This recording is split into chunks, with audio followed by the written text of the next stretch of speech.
मित्रांनो, आज आपण चाललो आहोत पांडेश्वर मंदिर पाहण्यासाठी. पांडेश्वर पुण्यापासून सुमारे 60 अंतरावर असून तर जेजुरीपासून सुमारे 13 किलोमीटर इतक्या अंतरावर आहे. तर आता आपण इथं पोहोचलेलो आहोत. आपल्याला इथून असे आता आतमध्ये जायचंय. चला मग. खूप सुंदर असे कोरीवकाम असलेले हे मंदिर आहे.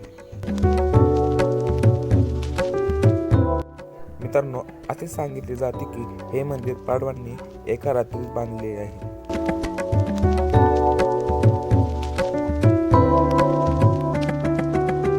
मित्रांनो, ही आहे कऱ्हा नदी.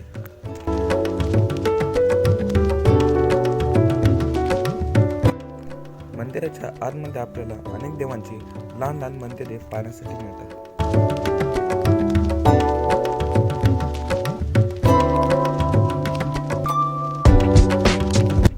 हे आहे गणपतीचे मंदिर.